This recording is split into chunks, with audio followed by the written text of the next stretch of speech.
Et quand la tristesse arrive, je sais tu es là, toujours près de moi. Bon vendredi, bienvenue à votre émission La Victoire de l'amour. J'espère que vous allez bien. La semaine a passé tellement vite, mais c'est vrai, quand ça sent le début de l'été, c'est sûr que le temps passe toujours plus vite. On rejoint immédiatement quelqu'un qu'on apprécie beaucoup depuis longtemps à La Victoire de l'amour, le bon doc, Gilles Lapointe.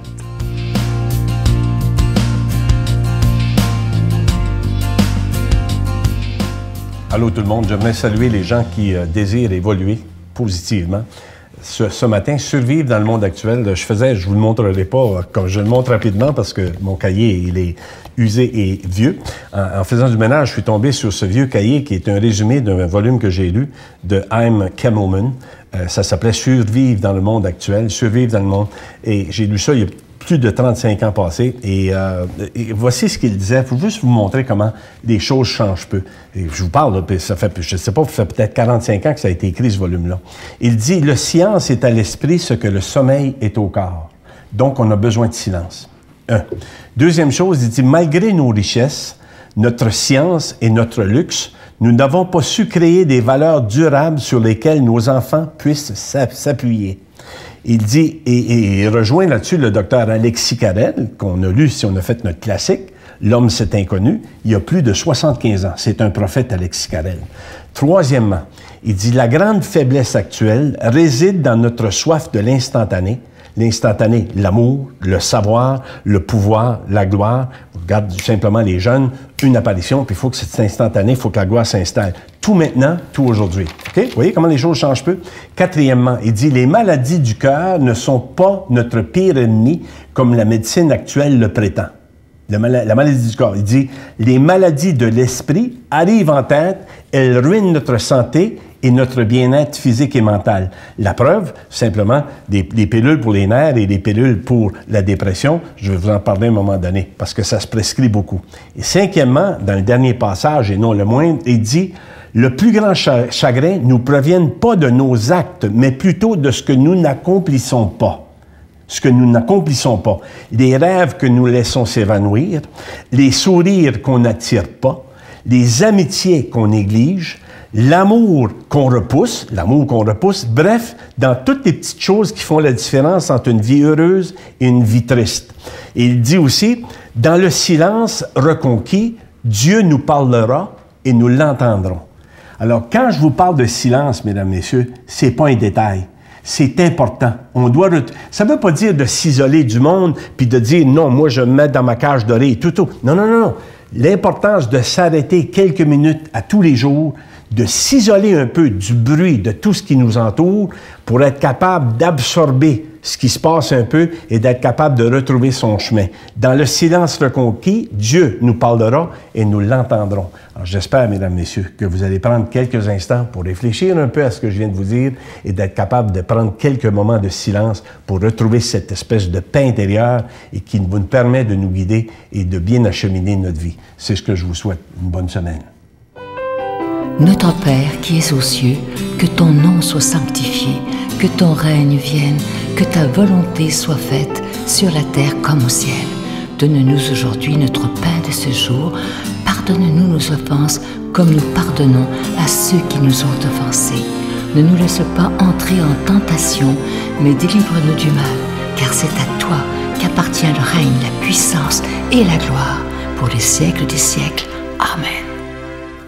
Là, je sais qu'il y a beaucoup de dames qui vont être très heureuses parce que le cadeau du mois, il est vraiment magnifique. On a voulu choisir quelque chose de très spécial pour le mois de juin. Vous savez que les mois d'été sont toujours très difficiles financièrement et même inquiétants. Et ça, je pense que vous allez être vraiment heureuse. C'est un magnifique pendentif qui est plaqué argent de la croix glorieuse, la petite croix, toute discrète, elle est magnifique, elle est ornée de zircon. Évidemment, ce pendentif, il est déjà béni. Je vous demande un effort particulier pour le mois de juin parce que les derniers mois ont été assez difficiles au niveau financier. Et je vous rappelle qu'évidemment, là, on a fêté le 20e anniversaire. Ça fait plus de 20 ans que la Victoire de l'amour existe. C'est un ministère catholique. Et ce qui est beau, oui, on doit payer pour être à la télévision, la production, la diffusion, mais ce qui est beau, c'est On est une gang. Et à gang, on n'a pas besoin de se vider les poches. C'est juste de dire, moi, je fais un petit effort pour que la parole de Dieu soit annoncée. Je vous donne l'adresse. C'est avec un don de 25 $. Et si vous en voulez deux, un don de 40 $ parce que ça se donne bien en cadeau. La Victoire de l'amour, casier postal 120, succursale Boucherville à Boucherville. Le J4B 5E6, je vous la redonne. La Victoire de l'amour, casier postal 120, succursale Boucherville à Boucherville. Le J4B 5E6, également par téléphone, par carte de crédit, du lundi au vendredi de 8h30 à 16h30 dans le 514-523-4433, 523-4433 ou sans frais le 1-888-811-9291, 1-888-811-9291 et aussi sur notre site Internet, le www.lavictoiredelamour.org. Alors, je vous rappelle ce beau pendentif qui vient avec la chaîne de la Croix glorieuse et c'est déjà béni. Merci de tout cœur de votre prière et merci de votre soutien financier.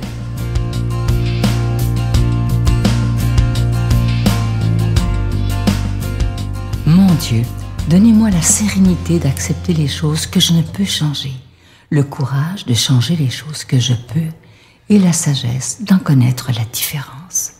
Amen. Aujourd'hui, la proclamation de la parole sera faite par notre ami Luc Faneuf.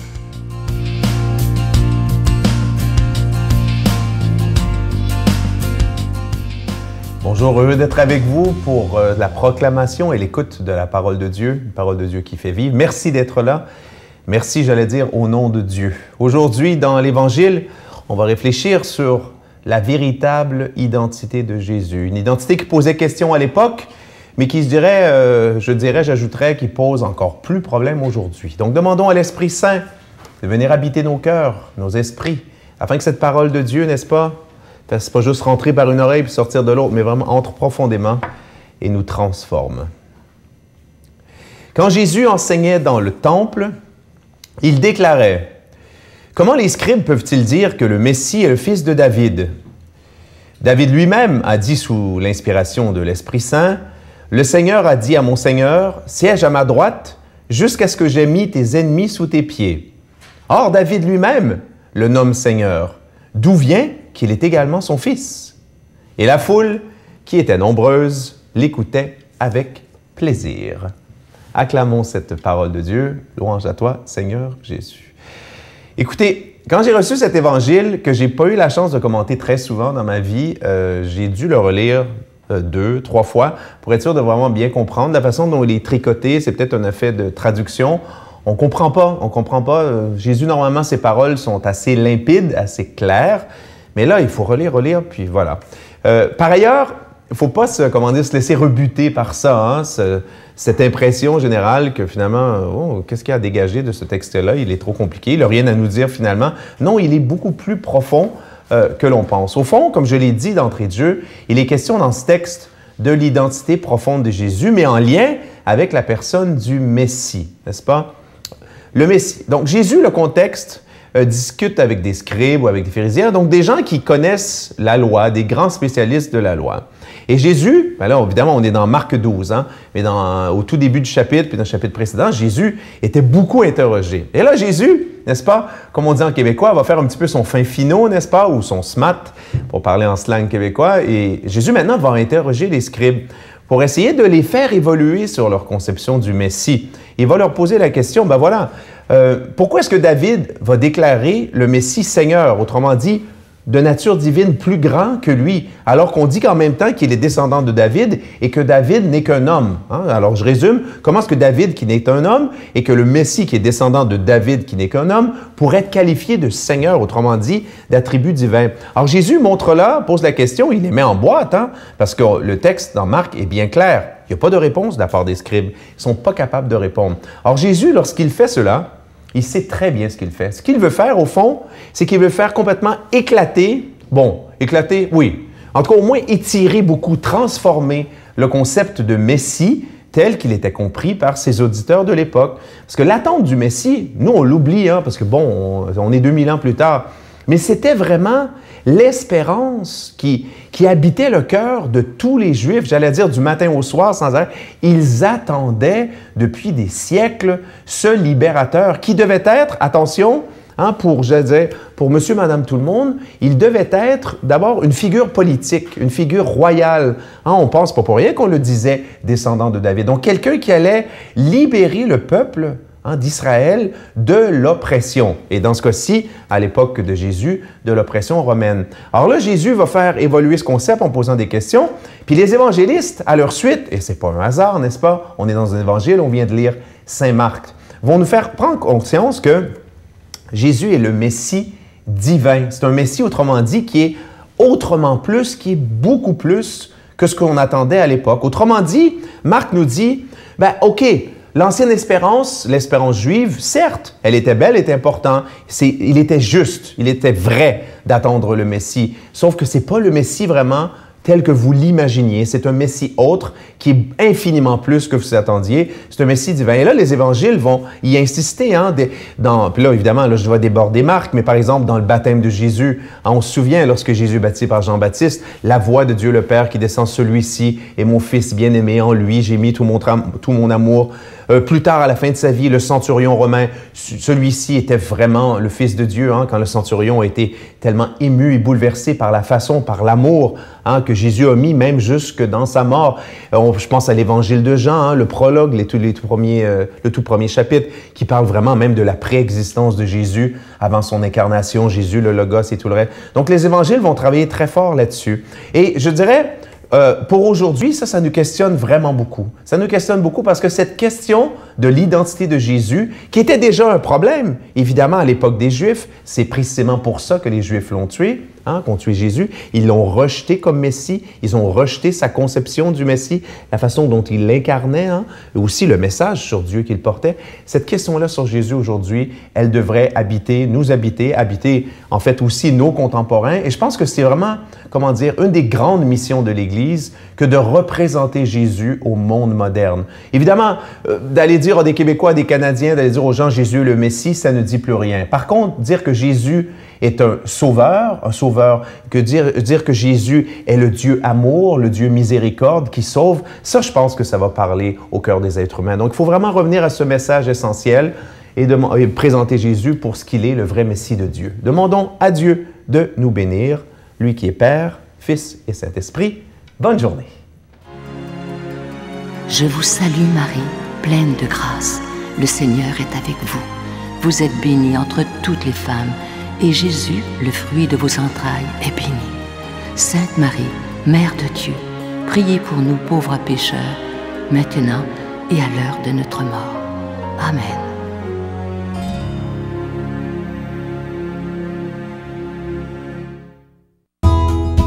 La Victoire de l'amour vous invite à sa retraite spirituelle dans le centre du Québec, les 9, 10 et 11 octobre 2015. Sous le thème Dieu est miséricorde, il espère et pardonne, venez vivre des moments de ressourcement inoubliables, en compagnie de l'abbé Robert Jolicoeur, Sœur Angèle, Sylvain Charon, Miguel Padilla et un spectacle de l'unique Robert Lebel à l'hôtel et suite Le Dauphin à Drummondville. Réservez rapidement à notre bureau au 514-523-4433 ou sans frais au 1-888-811-92-91. Venez vivre une fin de semaine exceptionnelle, remplie d'amour, de paix et de joie. Cette pensée-là, je l'aime beaucoup, écoutez bien ceci. Bizarre que des articles vulgaires, obscènes, passent en toute liberté sur Internet, mais que l'on interdise toute prière à Dieu dans l'espace public et dans les écoles. Ça, c'est tellement vrai. Si vous êtes sur Internet, vous voyez tout ce qui peut se passer de niaiserie, mais ça, c'est permis. Mais de prier dans les écoles ou les lieux publics, ça, il faut surtout pas, ça peut tellement déranger. C'est rendu d'une tristesse incroyable. Je vous souhaite une belle journée. Je vous la souhaite pleine de soleil à l'intérieur de vous. À demain. Bye. Quand on l'autorise à intervenir dans notre vie, c'est vrai ça. Quand on autorise Dieu à intervenir dans notre vie, c'est incroyable comme tout change. Il n'y a rien de banal à ce moment-là. Dieu intervient et on le sent, sa présence partout. Tous les matins, moi, ma prière, c'est de dire à Dieu, je te donne ma vie.